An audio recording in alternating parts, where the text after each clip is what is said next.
You may be wondering why I'm wearing a Hawaiian shirt. I was talking to somebody. Well, first of all, I wanted to violate all fashion rules altogether.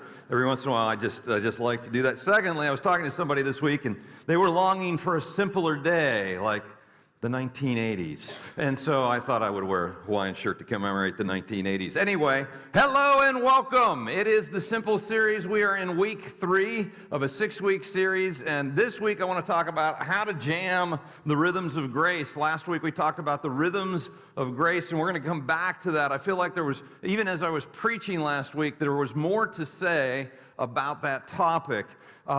It is the Simple series because life is complicated, and in our world today, if you're just catching up with us, in our world today, we are busy, we are tired, and we are sick, and that is, the kind of the universal chorus when you ask somebody how they're doing. I was dropping a lawnmower off at the lawnmower repair place yesterday. The gentleman came out of the shop and walked around to the back where the trailer was, and I said, "Hey, how you doing?" "I'm tired," was his response. I was like, that's why we're doing this series. You need to come to church. But fatigue has become kind of the universal complaint, and there is something broken in the way that we're living. And most of us, the retirees even a little bit, but not nearly as much as everybody else, most of us feel this. And so the focus of the series is really living differently than the world around us so that we get a different outcome in our lives than the world around us. The Bible teaches us to not conform to the pattern of this world, but live differently. And so that's what we're talking about in simplifying. Our world is complicated, our world is busy, our world is overscheduled. How do we follow what Jesus taught, live differently, and get a different outcome? Last week I read from Matthew 11 in the Message translation. I'm going to read it again today just to catch us up, and you can maybe close your eyes and just let this wash over you, but this is where we're going to start. Are you tired, worn out, burned out on religion? Come to me, Jesus says. Get away with me and you'll recover your life. I'll show you how to take a real rest. Walk with me and work with me. Watch how I do it. Learn the unforced rhythms of grace. I won't lay anything heavy or ill-fitting on you. Keep company with me, and you'll learn to live freely and lightly. And what we talked about last week is that God's desire for you and his desire for me is not that we would live lives of drudgery, but we would live freely and lightly. That we would even be able to delight. And not that life is perfect and there aren't hard things that will come our way. There certainly are. That's life in the skin and on planet Earth. But that in general, we would not carry the burdens of this world the way this world carries the burdens of this world, but our hearts would be light and free. See, from the foundations of the world, God set up rhythms to the universe, rhythms to our planet, rhythms that he's woven into each and every one of us. And if we will cooperate and discover the rhythms of grace that Jesus talked about, then it brings life to our souls. I used to be a worship leader. Did you know that? Yeah. I used to stand up here and play guitar and sing, and it was funny because there were probably 2 or 3 different variations of a band over a period of many years.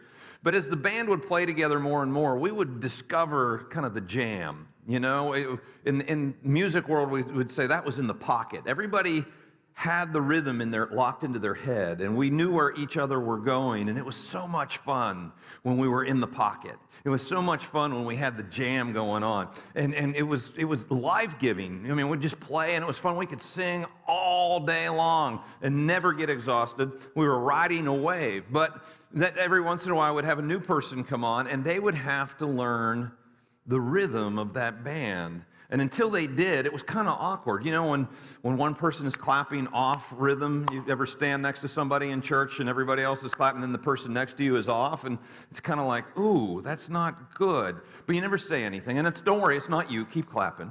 But it's a different thing. When you're not in rhythm, it kind of takes a lot of energy to get beyond that. But when you are, it's a beautiful, beautiful thing. Now, there are some rhythms.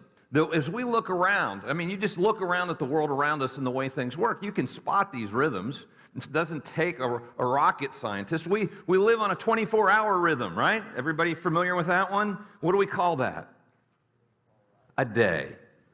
Okay, so that's a day, and a day is one rotation of the earth. God set this up to work this way. It takes about 24 hours for the world to spin around once, and we have night and day. We call it all one day, but it's a 24-hour rhythm that we live in. And in that 24-hour rhythm, we usually sleep for about 7 or 9 hours, somewhere in between there. Some people need a little bit less, some people need a little bit more, but we all have this rhythm of rest every 24 hours. Our bodies shut down and recharge.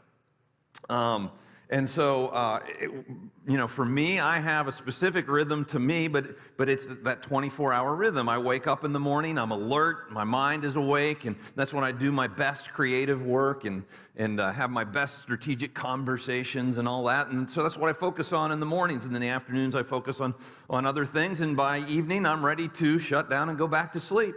But we all do that. There's a 24-hour cycle we run on. Now, if you violate that, like you decide I'm not going to sleep, what happens to you? It feels like you're playing with a band that's out of rhythm, right? I mean, your body starts to ache and you run down. So that's one of the rhythms that God set up from the beginning of time. There's a 7-day rhythm. We talked about this last week, that this isn't as apparent. Right, we can see the 24-hour rhythm just by, look around during the day, the sun goes down, the sun comes up, there it is. But the 7-day rhythm, God lays out really specifically in His Word because He really wants us to keep this. And this is important too. The 7-day rhythm is what we call the Sabbath. And so every 7th day, we are supposed to rest and focus on God and reset our inner world and our bodies. And this is one that we are blowing by in our culture today. We've just ignored. In the last 50 or 60 years, we've just kind of ignored that day of rest, that day of reset, and we just keep going. And so part of what we're dealing with is paying the consequences for that. There's a 28-day rhythm. Anybody familiar with the 28-day rhythm? We call that the lunar cycle. And if you think this isn't real, talk to an emergency medical worker or a police officer. They'll tell you crazy comes out every 28 days. The police cars are full and the jails are full. The emergency rooms are full. When the full moon comes out, babies are born. The maternity ward is full. There is a very, very real cycle that goes on there, and it affects us. I'm not going to talk so much about it because I'm not sure that I understand it completely, but it's a real cycle, and it is built into our world, right? It's a rhythm. And there's a 365-day cycle. Anybody familiar with that one? We call it a year, and it's real. It's real, a yearly cycle. And we intuitively understand to some degree and work with this cycle throughout the year. We get our shorts out and our Hawaiian shirts when it's spring. Maybe you don't get the Hawaiian shirt out. I do. We get our winter coats out when we're going into winter, and so we can stay warm. We plant in the spring, we harvest in the fall so we can store for the winter. Now, this cycle we kind of ignore a little bit, not completely. We get the appropriate clothes out, hopefully, at the appropriate time. But, it used to be that people would work really hard through the longer days of summer, and then they would rest up over the winter when the days were shorter. They'd go to bed earlier, get up later, and get rest in seasons. We kind of ignore that. We invented electricity, and now we just push through 24 or 365 days a year. We just kind of go through. But it's another cycle. You guys following me on these cycles, these rhythms of life? Guys, we were designed as creatures to function on these rhythms. We were. And modernity, or the modern world, has given us the ability to ignore a lot of these rhythms of life. I think we'd do better if we got back in touch with them to some degree, because we ignore them to our own peril. Today, I want to go back to last week and talk about that 7-day rhythm, and I want to talk about the 24-hour rhythm and how it affects our lives, and how, if we engage in the rhythms of grace, it can bring life and refreshment to our souls in maybe a way that we're missing out on. But first, I want to talk about why. I think God gives us, especially the 24-hour cycle and the 7-day cycle, for 2 reasons. One is for rest. We need to sleep. Our bodies need that. God made us that way. And on that seventh day, we need to rest because our bodies weren't made to go and go, and our minds either, to go, go, go, go, go without a break. And God made that rhythm a 7-day rhythm. But the second reason is for relationship. God wants us to make space in our lives for relationships. God thinks relationships are a big, big deal, and they are. In fact, they're one of the things that will feed your soul and recharge your batteries, almost as much, if not more so, than rest. So Jesus is traveling, and he comes to the town of Bethany. And in the town of Bethany, there's a family there, a brother and two sisters, Lazarus, Mary, and Martha. They are good friends of Jesus. Jesus has some really close friends in this life as he's walking around on earth. Some of them are his disciples. He's got his 12 disciples, and inside that crew of 12 disciples, there's 3 that he's especially close to, his best friends. But then he has some friends outside that circle, and Mary, Martha, and Lazarus would fall into that category. They're the people he hangs out with when he doesn't have to hang out with anybody. Like, those are life-giving relationships for Jesus. And in Luke 10:38, Jesus is coming through town, and it says, as Jesus and his disciples were on their way, he came to a village where a woman named Martha opened her home to him. She had a sister called Mary who sat at the Lord's feet listening to what he said. But Martha was distracted by all the preparations that had to be made. Now, let me give you a little background here. In their culture, hospitality was a huge, big, hairy deal. If you were going to have guests over, and this was important, they wanted to have guests over. If you were going to have guests over, though, the red carpet came out, the best dinner got put out, and everything had to be right. Otherwise, it was considered an insult. And so now we've got these 2 sisters, Mary and Martha. Martha takes this responsibility very seriously, and she's working hard in the kitchen, trying to get everything ready for Jesus and his disciples. But Mary, the little sister, who doesn't feel as responsible, is hanging out in the living room, sitting at Jesus' feet, just listening to what was going on the road, how the Pharisees were treating them, and maybe who got healed or what neat thing happened up in Galilee. And so Mary's just sitting there taking it all in. Martha is in the kitchen getting angry. Does anybody have a sibling like that? I mean, so she's, she's getting mad. She's probably dropping some pans here and there on purpose. Bang! It echoes through the house just to kind of get Mary's attention. Like, maybe some help in here? Mary's not picking up the clue. Now, Martha has these societal expectations, and she's going to meet them. And not meeting them isn't even an option for her. I heard the other day that there's a new thing. Anybody heard about this new thing called crappy dinners? No? So people are so busy in this day and age that they want to have friends over, but they don't have the energy or the time to put together a really nice dinner, so they're making crappy dinners. Now, so this is basically what they're saying to their friends. Look, we need to get together. Let's get together and hang out. I don't have time to put together a fancy dinner for you, but I've got these leftovers, and you can come hang out. If that doesn't bother you, let's spend some time together. And so they're calling it a crappy dinner. Martha wasn't going to do a crappy dinner. You can use that maybe. I don't know. Takes the pressure off a little bit. Martha's dropping pans. Martha's mad. Martha needs to get this perfect. And so rather than go to her sister, she goes to Jesus, and it says she came to him and asked, Lord, don't you care? Which is just hysterical, because if anybody cares, Jesus cares. Jesus stepped down out of heaven to walk among us, to be in a relationship with us, to be in a relationship with her, to die on a cross to pay for her sins. Of course he cares. Jesus cares. But she says, don't you care?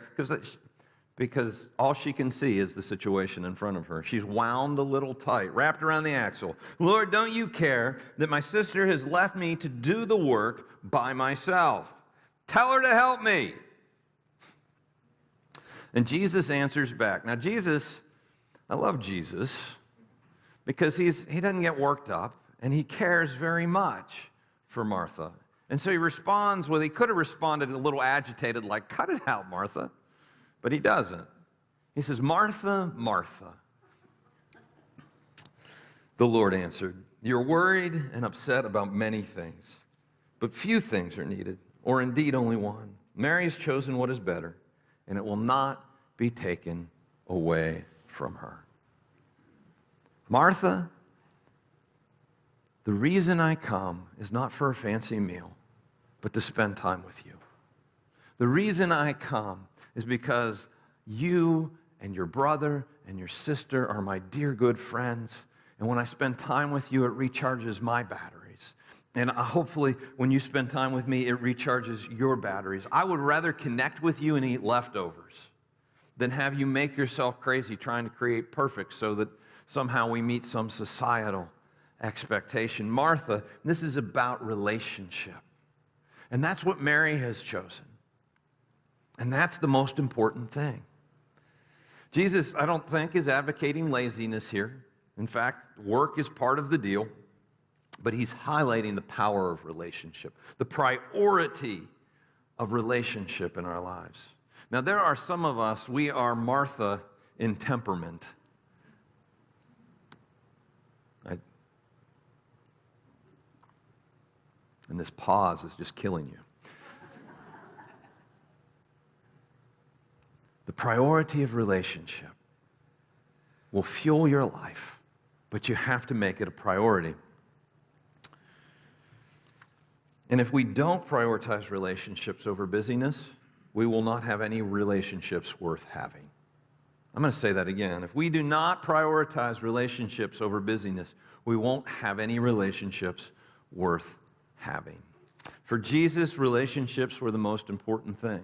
At one point, a religious leader asked him, Jesus, what's the most important commandment? Anybody remember what he said? Love God, love other people. Love God, love other people. It's all about relationships. And he went as far as to say that everything else in the Bible hangs on those two commandments, backs up to those two commandments. It is what it is all about. For Jesus and for the Father, it is all about relationships. And guess what? Relationships don't happen without rest. And relationships don't happen without time. If we don't block out time, relationships go to the good relationships go to the wayside.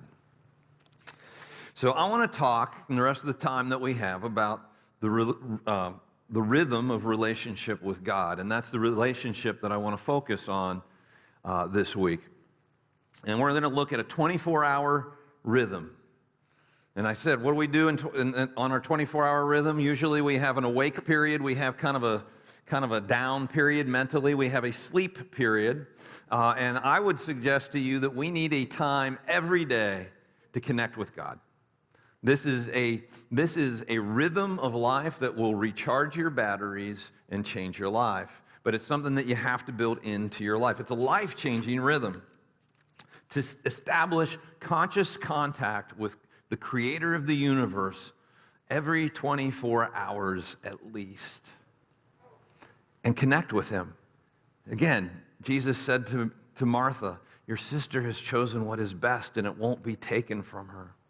Jesus wants to connect with you in a personal relationship, but we have to come to him regularly to make that connection, to set aside that time. And so what I'm going to suggest to you is that you create a space in your daily rhythm that you connect with him. And this isn't new information for most of us, but I hope maybe you'll see it in a way that it's essential for you. And so, well, how do you do this? Well, first of all, you take 3 hours and you set it aside. Anybody have 3 hours in the day? No. All right, so not 3 hours. Start with 15 minutes. Maybe you're like, I need more than 15 minutes. Okay, well, whatever you need, but start with 15 minutes. And I shared this, it was not too long ago, this idea of taking 15 minutes of chair time on a daily basis and sitting down and spending some time with God. All right? This is an important rhythm of grace. This will bring life to you. And what I shared was the numbers 1575. Does anybody remember that? 1575? Write that down. Go ahead and you can write that down again. 1575. And so we're going to take 15 minutes each and every day. We're going to shoot for 7 days a week, and if you get 5, you win, right? Because we're going for connection, not perfection. All right? So connection with God, at least 5 days a week. We're going to shoot for 7. We're going to develop this habit, this rhythm in our life that will be life-giving to us and connect us better with God. This is huge, huge, huge. And so what are you going to do? You're going to pray, you're going to read the Bible, and you're going to write down whatever God shows you. That's it. You're going to pray, you're going to read the Bible, and write down whatever God shows you. Again, you can start in the book of John and just read a little bit of a passage until you get to something that God shows you, and then write it down in your journal. And you're going to do this every day. And then you're going to spend a little bit of time praying and listening, maybe sitting quietly and listening to what God might have to say to you. And he might speak through the Bible and through his word, or he might speak to your heart. Guys, this will transform your life over time.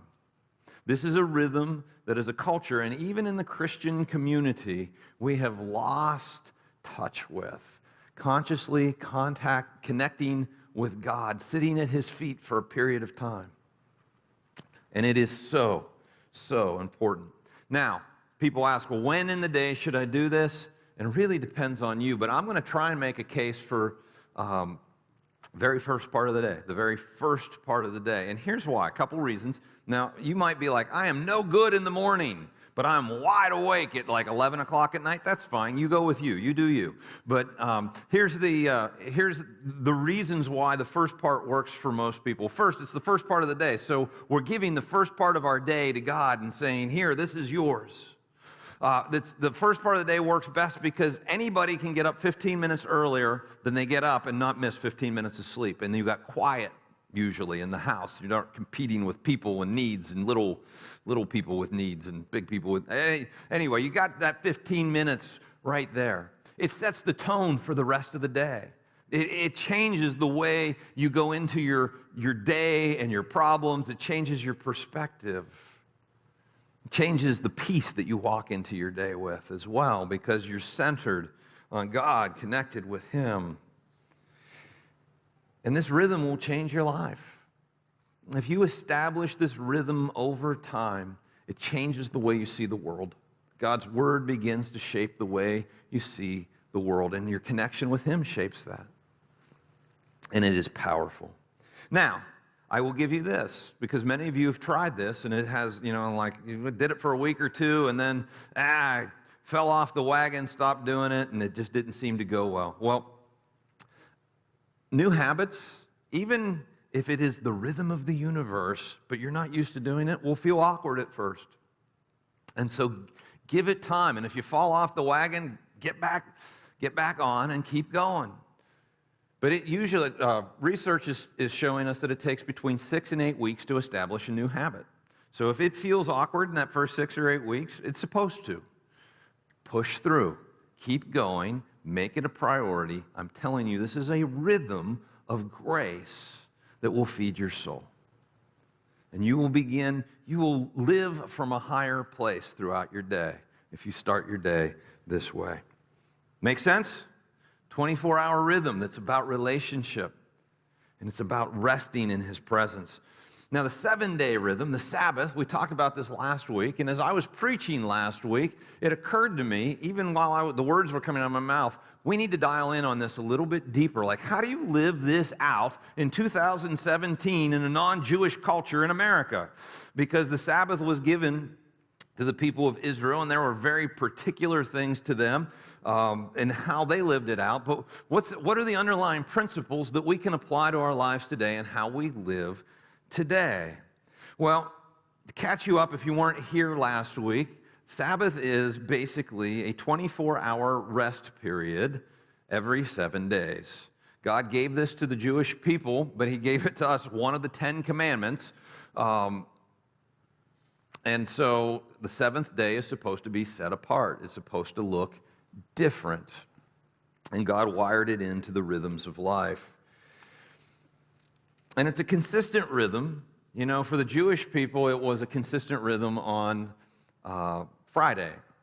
Or Friday evening. Their days started at sundown and went to the next day at sundown. So from Friday at sundown to Saturday at sundown, that was the Sabbath for the Jewish people. For me, I've tried to make Friday, and I shared last week how difficult this has been, tried to make Fridays, during all day Friday, my Sabbath. For as long as Christianity has been around, Sabbath has been what we call the Lord's Day, or Sundays traditionally has been that day where Christians rest. And maybe you work on Sundays and that doesn't work for you, and that's okay. It's the rhythm. Find the rhythm of 6 days and then a day of rest. And I want to talk about what do we do? What does that look like in our lives in this day and age? It's a little countercultural. I will say this. Why? Because God made us that way to need that. It's a reset rhythm for our bodies. Anybody have a computer? Anybody not have a computer? We all have computers. All right, so what happens to a computer if it runs and runs and runs and runs and runs and you never shut it off? It gets all boogered up and it gets slow and all that. And so what do we do to the computer to get it running right again? We reboot it. We turn it off. We reset it, and it kind of clears things out, and then the computer starts up again. And, you know, if it's not all infected with viruses, it kind of gets its mojo back. Well, that is what the Sabbath is all about. You know, I mean, let me switch analogies here. If you have a cell phone, you have to plug it in every evening, right? Because if you want to have cell coverage the next day, you have to plug in your phone. It needs that recharge. That's our 24-hour cycle of sleep. We need to recharge. But every once in a while, if you have a device with a battery, at least in theory, you should run the battery all the way down and then charge it all the way back up again. It's kind of a reset of that battery. And that's what Sabbath is for us, to keep us healthy. We take that day and we just hit the reboot on our lives. And when we do that, we are living in rhythm with how God made us, and then the rest of the week goes better. So God gave us the Sabbath because he made us to need the Sabbath. God gave us the Sabbath because you're neurotic. Turn to your neighbor and say, you're neurotic. Oh, come on, don't be afraid. They are neurotic, and so are you. God knew that we would live like it all depends on us, like we don't trust him. Like if we don't work nonstop, the world's going to fall apart or our lives are going to fall apart. And so Sabbath is an act of faith. Sabbath is a way for us to trust God and step out in a very, very tangible way and say, you know what, God, I know you've got me. I know you've got my life. I know I can do more in 6 days than I can in 7 with you in charge. And it kind of breaks that neurosis over our lives. And it gives us, and many of us need this, permission to rest. How many people feel guilty when you relax? 3, right. There's more Marthas in here than that. And so God says, hey, Martha, rest. You're neurotic.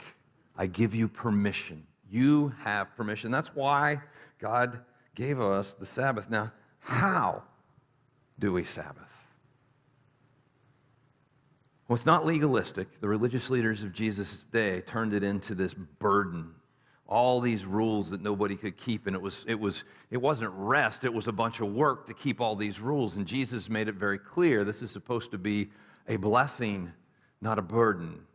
And we're supposed to delight in this day, not dread it the way the people of Israel and the Jews did back in Jesus' day. And so there are four things that, as I look at Sabbath, 4 things that I want to point out to you that you need to work these things into your life on this day. And the first is this: it is a day to rest. It is a day to rest. You have permission from God, to take a nap. Take a nap. Read on the couch or in the hammock. Watch a movie with your family.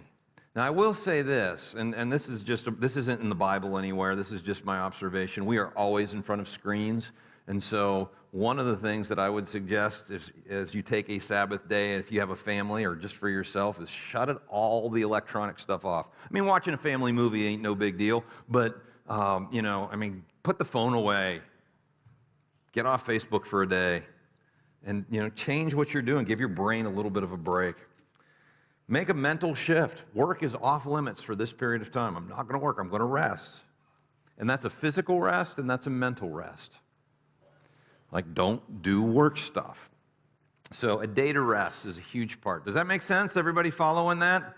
Does this feel like, oh my goodness, I don't know how I would do that? Good. All right? God is always trying to stretch us. Second thing is a day to focus on God. Today to focus on God, and it was in the scriptures, you know? I mean, it's set apart unto Him.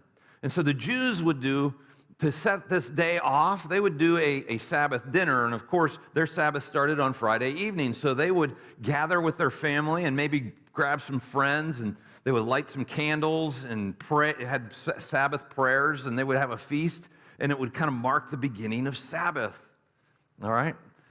I don't know that that works for us, but if it does, grab some friends and light some candles and say some prayers. That's all good, but set it apart to God and set it apart. Here's what I would say. If you're spending 15 minutes with Jesus each day on Sabbath, make it a half hour. Or maybe you sit down and read a good God book for an hour or something like that. You can set aside some time and connect with Him.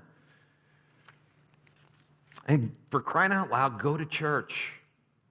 You know, we've gotten to the point, you know, we've heard people say over and over again, I don't need church to be a Christian. I got Jesus, me and Jesus. And I will tell you from walking through this with lots and lots of people, when you step away from church, it's the first step away from God. I watch people wreck their lives all the time doing that with that logic going on. And I get it. I mean, it's not about institutions and all of that, but you have to be connected with the people of God and with God on a regular basis. And this is part of what Sabbath is. It really is. Several years ago, probably 10, 15 years ago, there was a study done, and they found that the average American Christian went to church on average, is that too many averages? 2 times a month. And everybody was like, oh my goodness, that's impossible, you know. And it really is a concerning statistic. Well, they've just redone that survey, and you know what they found? The average American Christian now goes to church once a month. I don't know how you expect to grow when you spend less time in church each month than you do on Facebook each day. I don't even know what to do with that, guys. Like, this is a priority. And it always has been on Sabbath. Going back to the Jews, they would go to synagogue, and all through the history of Christianity, the gathering together of God's people is so vitally important on Sabbath. So a time to focus on God, make it a priority. Third thing on how to Sabbath is to do some good. Do some good. Jesus was always getting a hard time because he was always doing good on the Sabbath, and the religious leaders, of course, had all their rules and regulations, and they were like, you can't do good, that's work. In Matthew 12:9, it says, going on from that place, he went into their synagogue, and a man with a shriveled hand was there looking for a reason to bring charges against Jesus, and they asked him, is it lawful to heal on the Sabbath? He said to them, if any of you has a sheep and it falls into a pit on the Sabbath, will you not take hold of it and lift it out? In other words, won't you do work? If one of your animals is in jeopardy, of course you will, is the answer. How much more valuable is a person than a sheep? Therefore, it is lawful to do good on the Sabbath. And Jesus, it was his practice to do good on the Sabbath, to do ministry on the Sabbath. Now, how does that translate into modern life? Well, volunteer church. It is life-giving to have a common purpose. There are life-giving relationships, and it's okay. Now, if it is sucking the life out of you, then no, it's not okay. If it's so much work that you're physically exhausted, that's not okay. But nothing we do here on the weekend is that. In fact, it's very purposeful and life-giving. We're making a difference in people's lives. We're helping people find and follow God. And it's okay. It's not just okay. I think Jesus would want us to do good on the Sabbath. Just don't blow out the rest part. You get it? All right. The last part, and this is my favorite part, of what to do to Sabbath well is restful recreation. I mean, recreation? Yeah, restful recreation. So we're not going to climb Mount Everest on the Sabbath, because that's not restful. But if you love to garden, spend an hour or two in your garden, and that's life-giving to you, go do that. I wouldn't put in the whole garden on Sabbath, because that is not restful. But spending a few hours out there among the flowers or the plants, that's great if that's good for you. If you like to mow your grass, I talk to people, and they're like, my best part of my week is when I'm out on my tractor mowing the grass. I don't get it. I hate mowing grass. But whatever, you do you. If it is restful and recharging for you, you do you. Swimming with the kids, read a good book, go for a walk in the woods. In the old days, people would go for Sunday drives. You remember that? Every once in a while, you'll get behind somebody who's going on a Sunday drive. What do? You yell at them because you're not on a Sunday drive. They're actually doing Sabbath. You're not. And so, getting the family together in the car and drive around, look at nature and talk about what's going on. Talk about the neighbors, gossip a little. Don't gossip, I'm just kidding. All right. Spend some time with friends. Those refreshing relationships are so profound in our lives. And now we're making time where we're not renovating our house. Thank you, very little HG television. Because that's what we do now, right? That's what we do we get the weekend. We can do this kitchen project.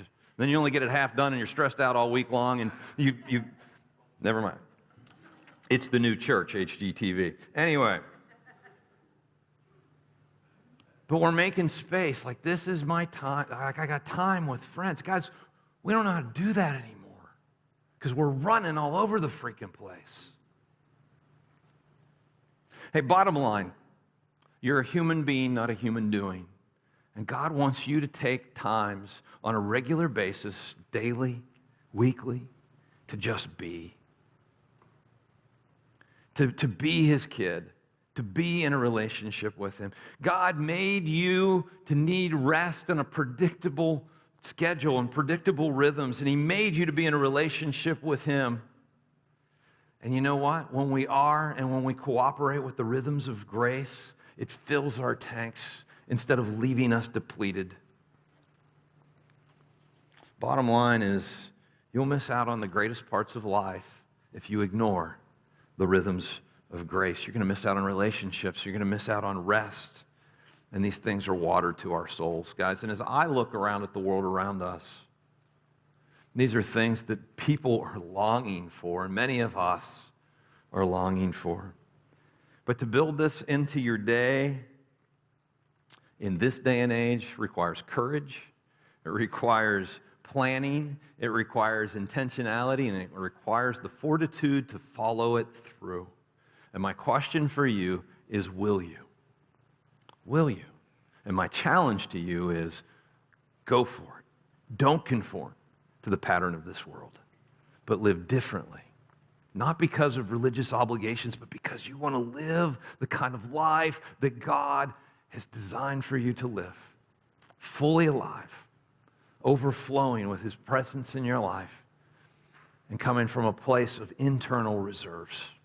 And that is found in living life on God's terms. I want to leave you with the scripture I started with, and so I'm going to ask you to close your eyes again. And I just want to give you some vision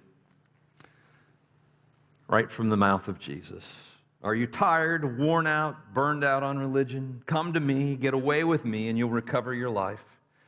I'll show you how to take a real rest. Walk with me and work with me. Watch how I do it. Learn the unforced rhythms of grace. I won't lay anything heavy or ill-fitting on you. Keep company with me, and you'll learn to live freely and lightly.